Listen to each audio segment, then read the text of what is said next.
All right. Today we're gonna be reacting to hollowshy's new vid since he's not here, but he'll be here at least. Um,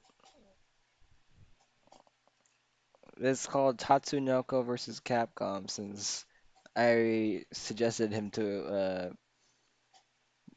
cover Martial Masters, but I guess that'll come around soon.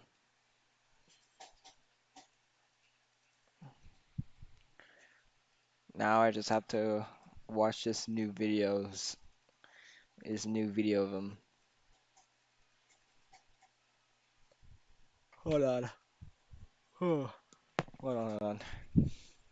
Sorry, I have to sit in there if silence for like If you six were to minutes. ask the average fighting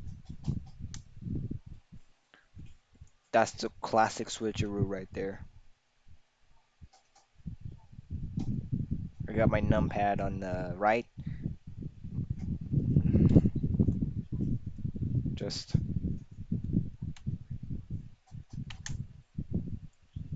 that's how you freaking do it.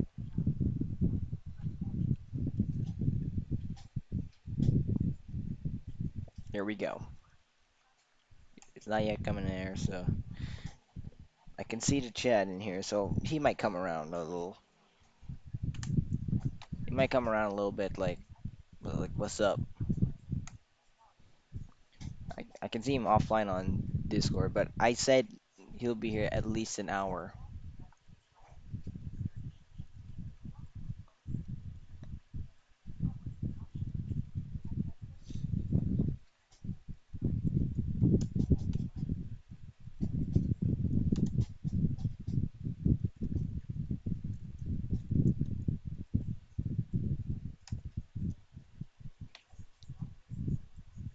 Oh, whoops.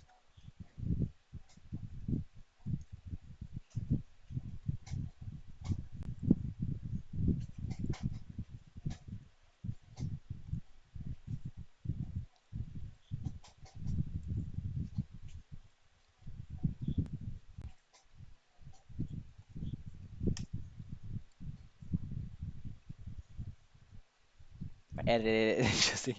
I accidentally put up his video. I thought it was my live video. Dang it.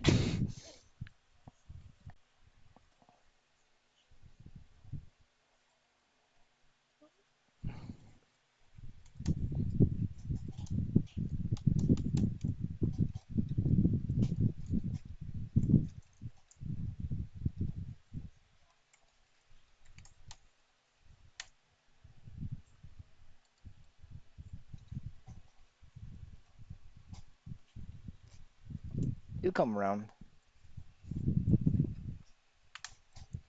If you were to ask the average fighting game fan which platform they prefer to play fighting games on, they'd probably say PC, and so would I. I mean, where else can I put Manon in a stormtrooper outfit? PC may be the standard for fighters nowadays, but there was an occasion where one fighting game was worth expanding your horizons. Now, I still gotta give the consoles credit, because when the savior of the genre aka Street Fighter 4 dropped, the PS3 and 360 specifically were essential for creating quite the multiplayer experience thanks to their online services. And when you combine a competitive and difficult game from a popular series with the dawn of online functionality, things get heated. Ranging from strangers insulting you for winning to rage quitting if they're losing, SF4 became a game of serious business. Remember, these are the same consoles where people were starting to make rather unpleasant remarks about each other, so no doubt that type of ferociousness seeped into SF4's online community. That was just one side of fighters that Capcom was cooking up in 2008, but on the other side was something a bit different, and that game is none other than Tatsunoko versus Capcom!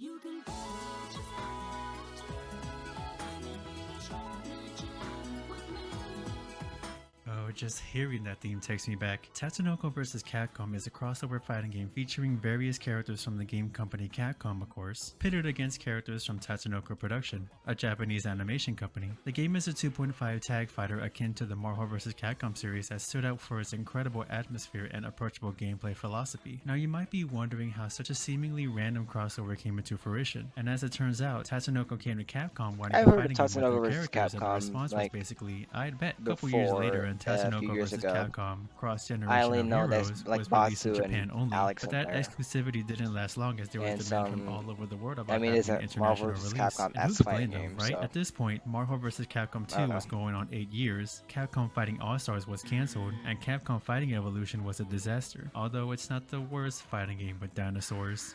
So interest for a new, Dino even Rex halfway referenced. decent Capcom crossover was high. 2 years later, a second version titled Ultimate All-Stars was released internationally with additional content that I'll reveal gradually as this video goes on. For right now though, let's start off with one of the Wait. As this video goes on, you have like 32 more minutes. Oh, Jesus Christ. most important aspects of a crossover fighting game.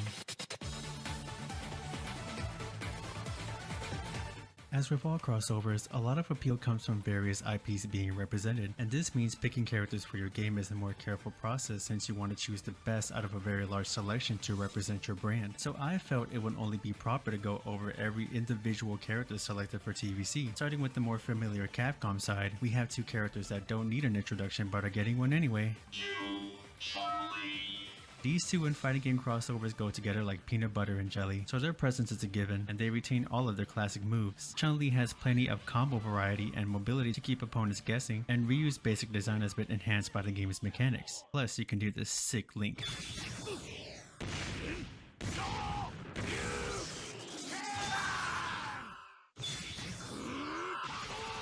Also representing Street Fighter is someone less known but still a great pick. SF4's newcomers weren't fleshed out yet, and Alex was the protagonist of the last SF game, so I'd imagine it was a good chance to put him in. He pretty much plays how you'd expect from his brawler slash grappler playstyle, and catching someone with one of his plentiful command grabs feels so good. Street Fighter wouldn't be the only fighting game represented, however.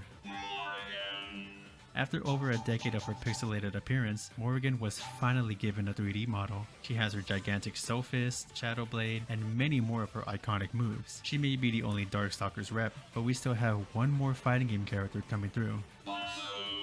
His defining move is his dive kick, as it has so many applications you'd think it was raining Batsus. It's always nice to see Capcom acknowledge Rival School's existence, and since that game shares many characteristics with Capcom's tag fighters, Batsu's implementation is almost seamless. He's the only character in the game with his own alpha counter, and his voice actor really gives it his all.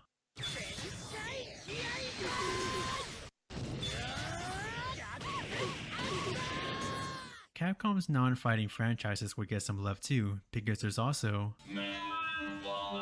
You already know they gotta include the mascot of Capcom. You would think they'd put in a more popular version like Classic or X, but perhaps since they had plans for Mega Man Legends 3, they wanted to promote it with the version of Mega Man that originated from that series. Then it got cancelled, RIP. Anyways, Bonnet is probably the closest thing the game has to a stance character since he's able to switch the weapon on his right arm for a few extra moves. His shield in particular negates ship damage. He can charge his buster for 3 different buster shots, or can just litter the screen with bullets. Are we playing a fighting game? Or Cuphead?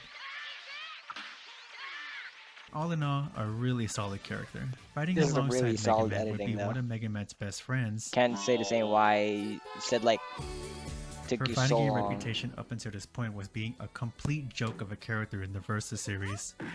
TVC changed that by giving her a functional and even comical moveset in which she literally wipes the floor with you. She's able to charge up the power of her broom attacks and has a heavily disjointed jumping heavy attack that gives her a great neutral game. And wait till you get a load of this. She can even heal herself. Okay, maybe it's not the most fun to deal with, but you gotta respect the glow up. Now perhaps you'd be interested in another small red character. Joe comes with great air mobility and overbearing projectiles, including ones that blows himself up. Although he's a stubby fellow, he has a surprisingly good damage output when he does get the hit. He just loves being flashy and I'm here for it. It's great when Capcom lets their smaller franchises debut in a Versus game, and the same thing happened with another series named Onimusha. Saki's range is absolutely insane. Just look at how long his standing jab is.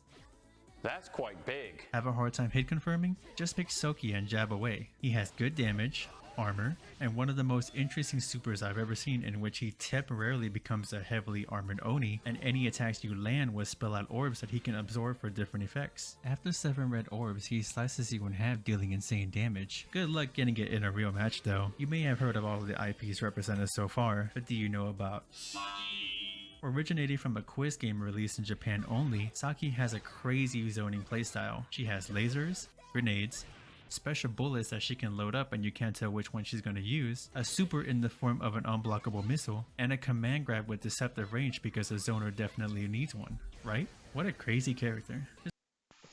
He didn't know that Saki was assistant MVC1. Or at least he knows, because he probably plays MVC1 a little bit in the arcades, as he said to me, but I don't know.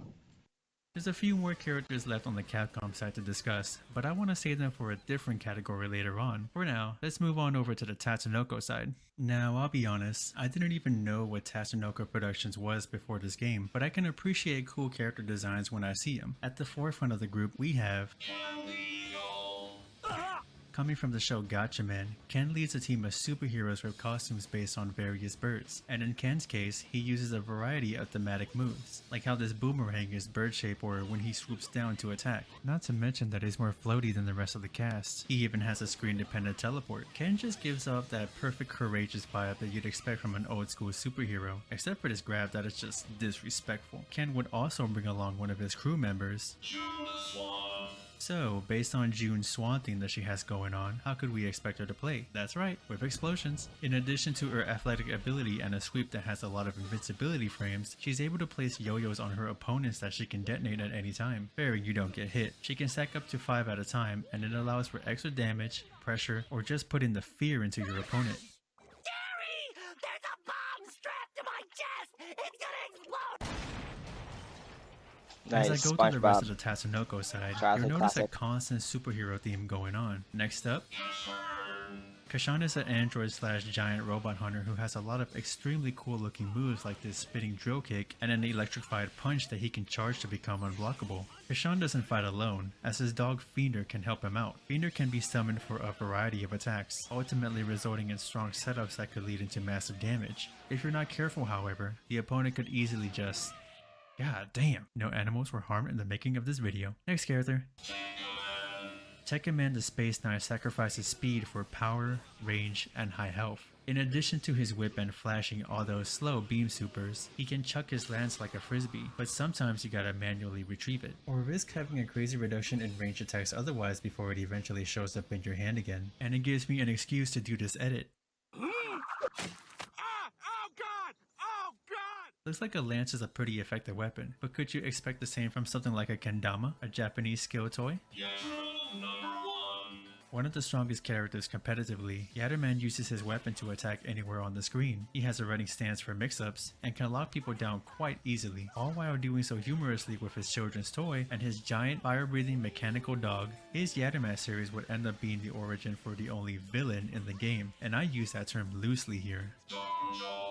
Wacky Dorancha possesses a wildly unorthodox playstyle in which she can call her 2 minions to assist her in battle, with tools that include, but are not limited to, a command grab, an overhead projectile, and a bomb, all of which she can place anywhere on the ground. She isn't easy by any means, but anyone who thrives on chaos and setups would very much be a fan. Coming up next is a favorite of mine and hits like a hurricane.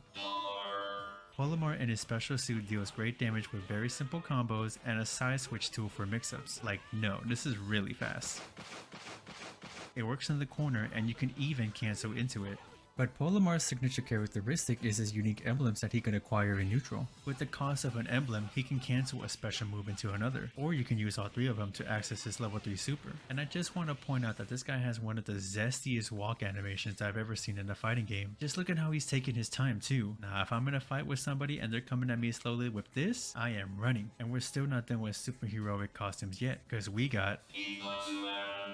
Ipasuman has a multitude of trajectories with his baseball pitch projectile, a way of closing the gap with his Psycho Crusher, and a decent combo game with supers that are not too shabby. A pretty straightforward character compared to what I've mentioned so far. I can't reveal this quite yet, but he also has a really cool level 3 super. In the meantime, let's turn our attention to one of Tatsunoko's newer characters. Karas has a slick design with his cool blue aura that follows him as he moves. He has excellent utility with things such as his quick sword normals, a dash teleport, a dragon punch, a chain special move with a couple follow-ups, an awesome looking counter super, and this sword twirl that can do things from being a combo starter to reflecting projectiles to going into his other super. A truly remarkable moveset. Now if only he didn't have the lowest health in the game. Can you imagine? Now to go into a character that is so rare I couldn't even record footage of him. Sorry, no announcer bit. Hakushan is a genie who fights using a magic stick and his body weight, an admittedly unique design on a side dominated by helmets and superheroic suits. Anyone who played TVC may not recognize him because he was only playable in the Japanese version, and when the game got localized, there were licensing issues and overall unpopularity surrounding the character. I don't really want this. So the genie was ultimately removed. A shame really. Despite how people may have felt about the Ouch. character, it still sucks knowing that Okay, completed he's assets of the only game available were in the removed for Japanese something as version. inconvenient as But licensing is he issues. available in the And while Japanese I'm on the Wii topic version, of though? removing, individual character themes had to go too and were replaced by stage themes. Unfortunate really, but what can you do? That being said, this concludes our list of normal characters for the game. Keyword normal. We already have a nice pool of interesting and unique characters, but the devs of TVC still didn't think it was enough and decided to kick it up about 20 notches with their giant characters.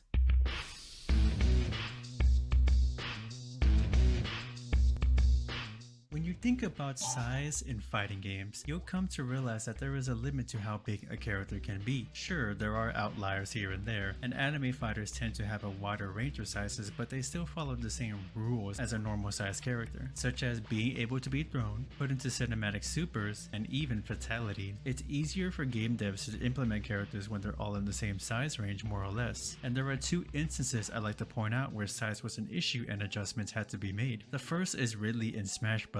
In the past, Ridley had been considered too big of a character to implement, and you can see just how huge he is when he was unplayable and how much smaller he had to be shrunken down to become playable. When it comes to traditional fighting games, Motaro in Mortal Kombat suffered a similar problem not because of his height, but rather his width, as he is a centaur, and when Armageddon was being developed, there was a lot of trouble programming Motaro's hind legs to interact properly with other characters and their attacks, so they were ultimately removed, and Motaro would look just like the Baron of Hell from Doom. With this knowledge in mind, it makes TVC's execution of their giant characters all the more impressive. And since I was just talking about the Tatsunoko characters, let's start up with the giant on their side. This lighter fridge Xbox Series X design of a character is to kind of stomp you like if he were a bug. It's pretty Yep, funny this is watching him Shy's just new video. crush his smaller opponents with his punches and kicks. And Only he came is out the like a tallest few days character in ago. the game. I wonder if a fall from this height would be enough to kill me. If gold isn't your type of metal like it isn't for me, there's always... Nice to see that the announcer acknowledges this color change, and he has this one super that looks like he's crushing your literal soul. That's pretty darn cool. But that's just one giant character. We still can't forget about the giant on Capcom's side. Whereas Gold lights and uses hand-to-hand combat, PTX, or Yvonne for the Lost Planet fans, opts for a variety of weapons at his disposal, and he starts the match with these guns you see on his shoulder, which can be one of three things: a Gatling gun, a shotgun, and a tracking unblockable missile. They can be fired in multiple directions and each has their own amount of ammo. After being fully used, PTX must reload for another weapon to appear on his shoulder, and what weapon you receive is random. Oh, and PTX has quite possibly the sickest cinematic super in the game, so good that I just have to show it in full.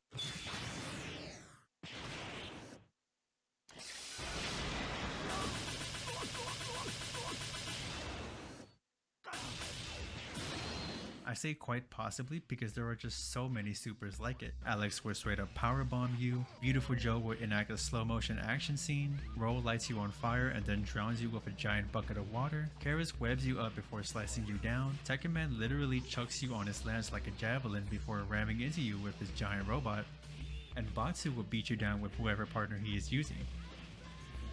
And the cinematic changes depending on which partner is on his team. He even has a version when his partner has been KO'd where he tearfully executes his super. It's things like this that makes the game ooze with style, sometimes a little too much. What I mean is, take Polomar's drill super for example. After summoning it, he will run you over before coming back to do it again. Functionality wise, its slow startup and weird knockdown properties makes it near impossible to land both hits in a combo without the character dropping out, making its use very situational. Another instance I can talk about now is Ipatsume's giant robot summon. During this super, your meter starts to drain fast, and you can control the invincible robot to take swings at your opponent, hit them with unblockable sword attacks, and charge up a bomb that instantly kills them. It's a really cool super, and I won't lie, it's a lot of fun to just smack the characters around like it's a pinball machine, but it's not that great. Just look, you block the hook high, you block the slam low, super jump over the sword attack, stay grounded during this version, and the bomb?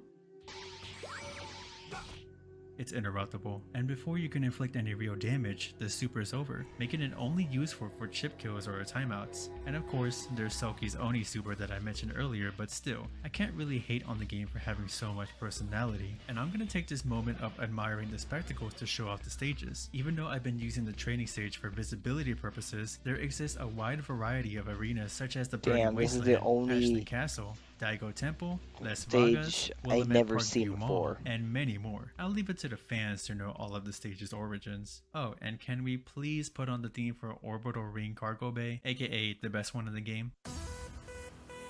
This is Cross Generation of Heroes, a fighting game with a rich, diverse cast and striking presentation. And the cool part is, when it went on to become Ultimate All-Stars, we would come to see additional characters added to the game. Let us start once again with the Capcom side, and who else better to start with than someone who's covered wars, you know?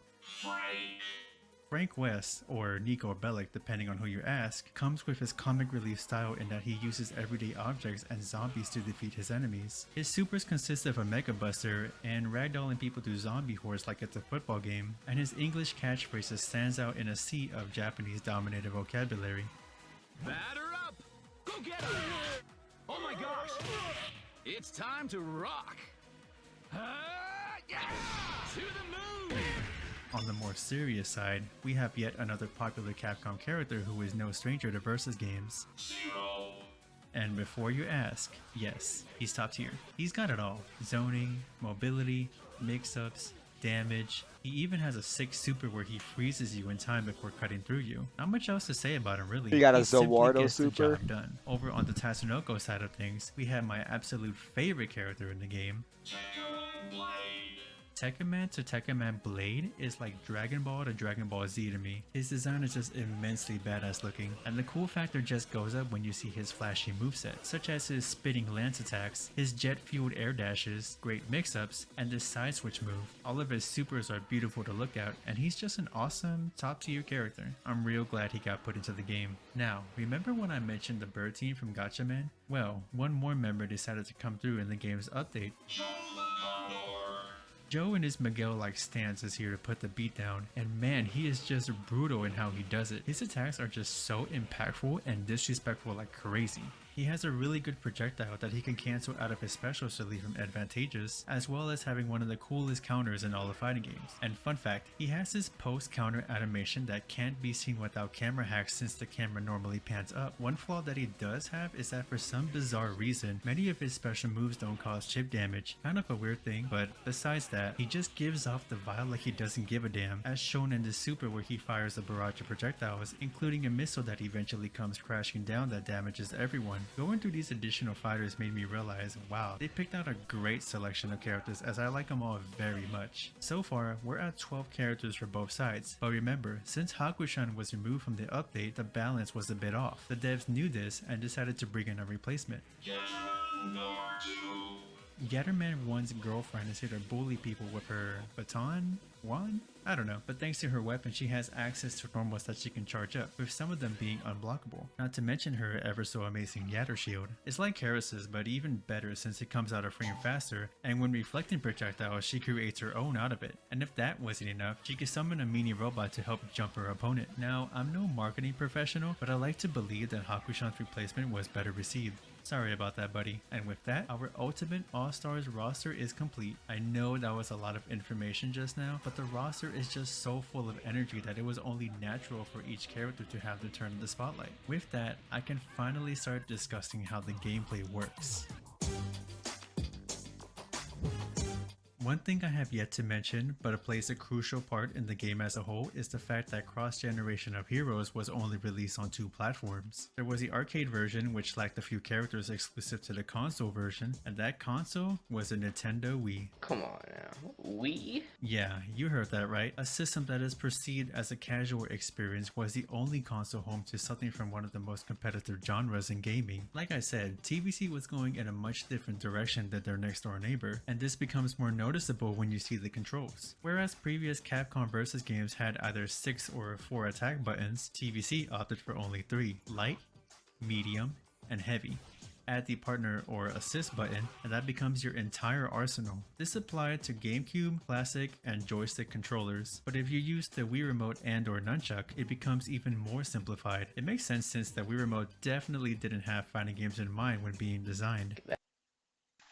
Look, how are you gonna play fighting games on a Wii with this? You might as well add a nunchuck to it, or buy a classic controller or classic controller Pro. It might cost you a few dollars, or maybe cost like $50 or $60. How much money does the classic controller Pro is worth? Or there's a fight stick for it. You should get that one.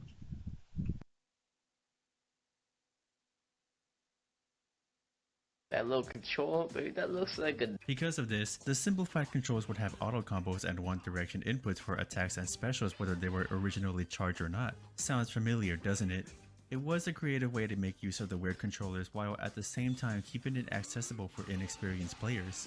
If you want all of your attacks and special move strengths, you'll be using these controllers instead. I'll be using the Ultimate All-Stars version for demonstrating the gameplay as it brought balance changes to the original cast and made small changes here and there like adding hit stun scaling which prevented many infinites. Lucky you, Frank West, you avoided the nerf hammer. The objective is simple enough. You have 2 characters to a team and depleting both their life bars results in victory. Like the previous Versus games, there's a lot of emphasis on movement and combos. Things like super jumps, launchers, air combos, grounded and air throws, rolls, push block, and tagging are all present. Each character has one assist attack that can be called during battle, and supers can be performed with the meter you build throughout the match. Some things like double jumping and air dashing were given to the majority of the cast, which is Let's turn it interesting like an Arc because, Sys well, game real take Ryu, fast. for example. He never has such mechanics to practice, but in TVC, this kind of air mobility is a blessing for approaching and playing neutral. And this is the kind of game where you want these kind of techniques at your disposal. That's just the basic tag fighter stuff, but there are 2 mechanics that gives TVC its own flavor. The first being Mega Crash. Tired of waiting for another chance to play it because you were put in one of those long combos that tag fighters are known for? Well, if you have 2 bars to spare, you can press all 4 of your buttons during hit or blocks them to perform a burst that pushes your enemy back. A bit pricey, but well worth it to break out of combos or pressure. And in unique circumstances, you can get a short, heavily scaled combo out of it in the corner. This does give you red health, which could be recovered when you're on the sidelines, or it can be used for the game's most versatile mechanic, Baroque. If you perform a move and then input one of your attacks and your partner button at the same time, your character will glow like a rainbow, and from this point on, you're free to do as you wish. This allows for combo extensions, gaining additional air actions, and continuing block strings. And yes, this means you can make your invincible DP safe on block and still have it be your turn. Baroque will take all of the current red health you have, and you deal more damage in your extended combo as you flash colorfully if you have more sacrifice. An interesting risk/reward mechanic that relies on your critical thinking to get the most out of it.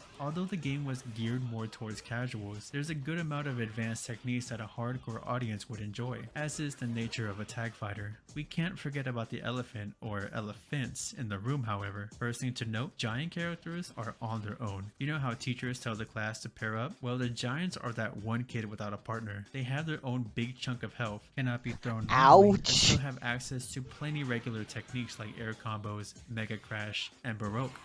They're on the slower side, so they can't double or super jump, but one thing unique to them is their constant super armor. This allows them to tank hits from normal characters while unleashing their own. But take too many hits, specifically from supers, and you'll risk getting stunned, which allows the opponent to get a free combo on you. They are able to block, but will briefly lose the ability to do so if they armor through a hit. There are a few moves that bypass the armor, most notably hit grabs and command grabs, but for a lot of characters, their only armor breaking move is their level 3 super. Some characters like Alex or Frank have moves that are specifically for the Giants, and can I just say, performing their command grabs on them looks absolutely hilarious.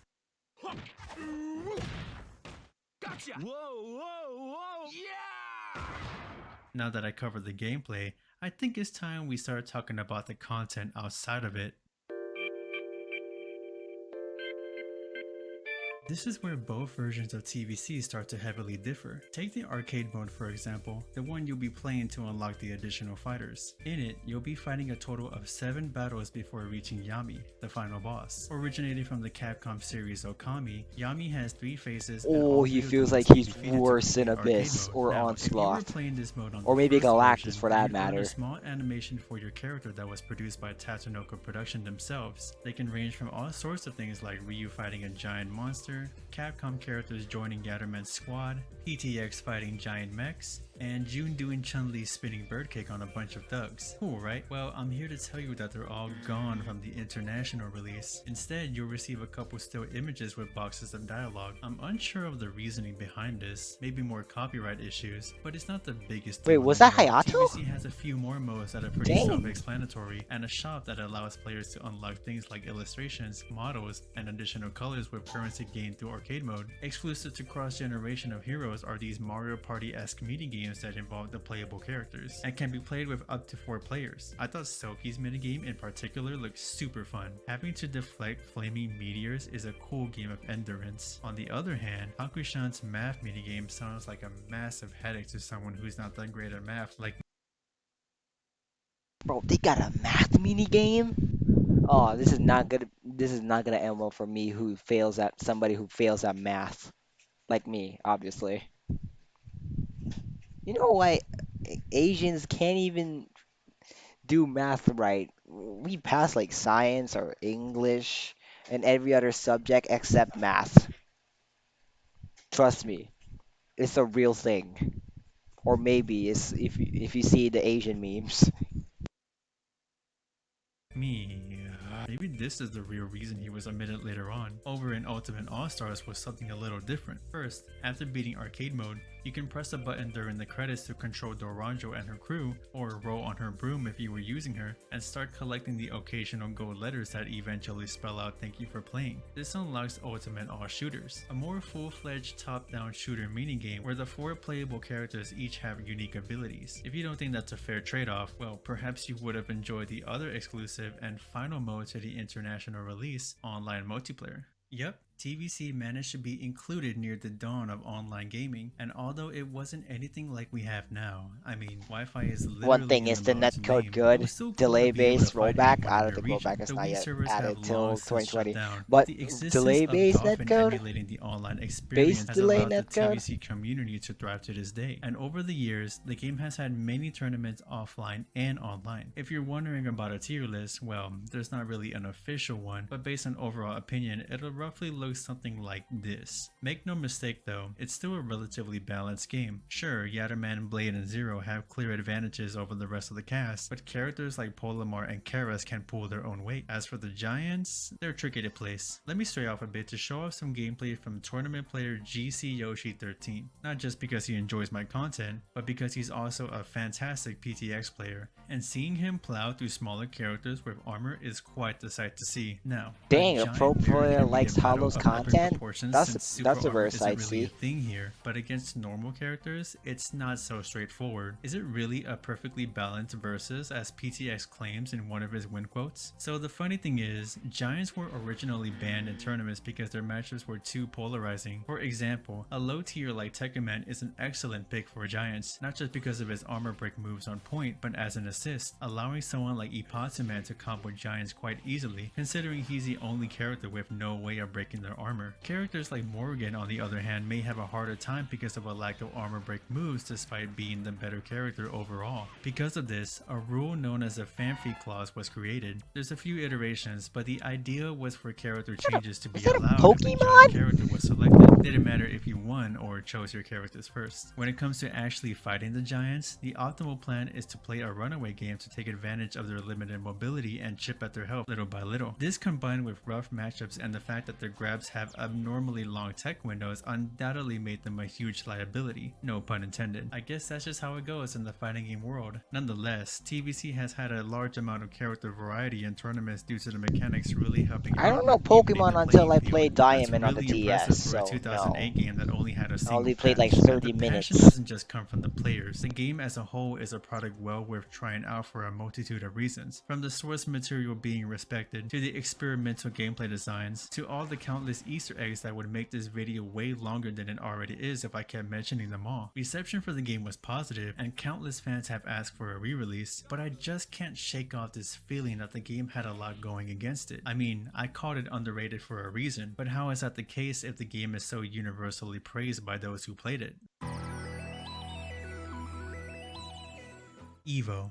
It's the biggest fighting game tournament in the world, with only the most popular and active communities being the ones to have their game as the main title. Tatsunoko vs Capcom has only been a main title once, all the way back in 2010, and has mostly been a side tournament at these kind of events for the longest time now. How is it that a well-received and functional fighting game without any glaring issues only had a small amount of time in the spotlight? The true answer will always be speculation, but I compressed it down to 3 things that I believe were the biggest factors of the game's fate. The first being the fact that the only console it was available for was the Wii. Remember, this was before the age of crossplay and mods and PC domination and all of that. Nintendo and fighting games, especially around this time, would rarely cross paths, as Nintendo console ports were few and far in between. TVC's lead producer Ryota Nitsuma mentioned having difficulties porting the game to other consoles as the game was designed to maximize the Wii's potential. I always wonder how many more people could have been introduced to the game at the time had it been on platforms that were more geared towards the fighting genre. Even if it was, reasoning number 2 would have still been a thing, which is the Tatsunoko brand in general. Everybody and their dog knows who Ryu is, but how many series from Tatsunoko production can you name? Not a lot, I Not assume. everyone. And I don't blame you, since many of the old series represented here weren't even aired in the West. Audiences are drawn to what's familiar, and half the cast of a crossover game being unfamiliar to a person can be a hard sell. Funnily enough, the one series from the company I did know before TVC, aka Speed Racer, was considered at some point during development, but ultimately did not make it. I'd imagine he would have been able to ram his car into everyone. That would have been a trip. These 2 reasons were bad enough, but the last reason may have very well been the final blow to the game's decline, because about 16 months after the international release of TVC, Capcom revealed a game that I've been avoiding throughout this entire MVC? video until this moment. Of course. Oh man, one of the most coveted tag fighting game series was getting another installment with online play, multi-platform releases, and recognizable icons. To say TVC was about to get shafted was an understatement, because come on, no matter how cool Tatsunoko's characters may be, it is a tall order to be able to compete with the likes of Spider-Man, Iron Man, and the Hulk. And this was after they started to hit the mainstream, and in the year after the game's appearance at EVO, it was ultimately replaced by Marvel 3. I believe that the majority of TVC's player base was about to jump ship, and I'm just as guilty, because I was absolutely hyped for what would become my favorite fighting game ever. A few years with Marvel had passed, and I eventually came to see how vital TVC's Did you say Marvel instead of contribution was. Marvel? Both these games were developed by Aiding, with the same lead developer behind them. TVC had essentially laid out the blueprints for Marvel 3, and it showed. From the chaotic gameplay to the shared animations to the transitions of the returning characters. And then there's Phoenix Wright. He was planned for TVC but got cut as the devs couldn't think of a good moveset for him, and it wouldn't be fully realized until a few years later in Marvel 3's update. So as you can see, Until my even dude if Light the game Thero had played him experienced a and rather became quick one of his decline, mainstays it would in the spiritually be game. around. Even now, I'm not Aiding's joking, I've future seen his projects videos can be before. seen borrowing things here and there. DNF Duo's conversion mechanic behaves a lot like Baroque does in that you can cancel out of moves, and then Impact's crazy neutral and physics seems straight out of TVC. Who's Sadly, I don't anticipated think the for game is a Hunter x Hunter fighting game? I find the anime very boring since first time I watched it 4 years ago. And but yeah, I'm excited for it. I don't know. We'll see. Will be returning to the spotlight anytime soon. It was just an absolute licensing nightmare during development that I call it a miracle to even see an international release. Although seeing Capcom's efforts rejuvenating their relationships with former partners has given me a small glimpse of hope that they haven't forgot about this game yet. I would have loved to play a version of the game that brought back all of the cut content from the first iteration, but even with The lobby shenanigans and the one that Maximilian dude was featured in, and some Sonic videos on there. Yeah. Without all of that, I thoroughly enjoy what it had to offer thanks to its unique and wonderful presentation. Every now and then, I'll dust out the old Wii to play around with all of the cool Jesus Christ, Hollow, that's a nice Wii collection. Let me just cop that with the, unique and cop that. wonderful Let me presentation. just Every check now that. and then, Dude got rock candy nunchakus. This dude got Wii Sports. I mean, it came packing with the Wii, but okay, sure. Let me just. Is that a Wii light gun? Oh no, wait, it's just a regular Wii controller. Never mind. I'll dust out Dude, that's a nice collection though. You gotta get a shelf for that one. the old Wii to play around with all of the cool characters, and I'm sure most of you watching who have played this could recall having fond memories of the game. It's never too late to give the game a competitive shot, as there's always Dolphin and the community Discord surrounding it. Tatsunoko vs Capcom managed to be an unforgettable experience even in the face of unfortunate circumstances, and is undoubtedly one of the most polished versus titles I've ever played. For my final score, I give the game a 9 out of 10. Hey guys, hollowshy here. If you made it this far, I want to take the time to apologize for my absence. I know that I've been slacking on the YouTube, but it's quite a challenge when you're doing things like learning new fighting games, juggling different social medias, overcoming creative blocks, having to deal with jury duty, and many more things. This Dude's working on a jury duty? Damn. How's that going for you? I mean, I saw this dude playing Grand Blue on stream. You should see him. He's learning. He's learning. medias, overcoming creative blocks, having to deal with jury duty, and many more things. This video took quite a bit of editing in ways I've never imagined before, but I'll try not to disappear again because I have plans to cover plenty more fighting games coming up. What the hell? Wait, what? Is that Iori in the back in the silhouette? But there's so many fighting games. He's covering it like what?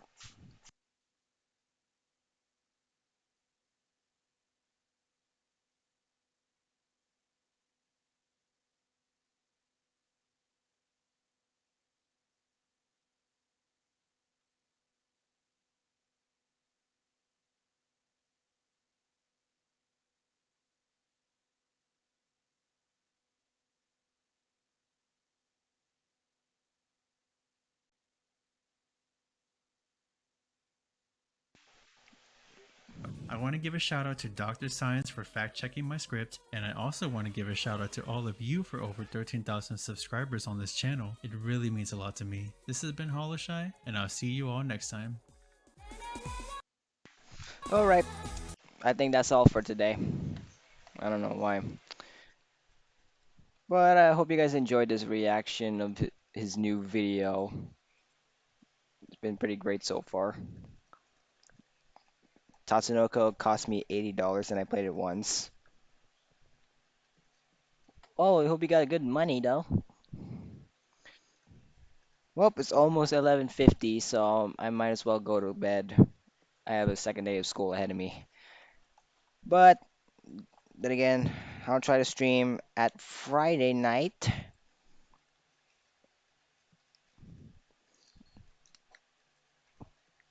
We're gonna play some Fightcade soon with and oh yeah, Sunny, try finding that Alpha ROM next time. Hope to see you guys tomorrow or wait, next time, and I'll see you guys soon.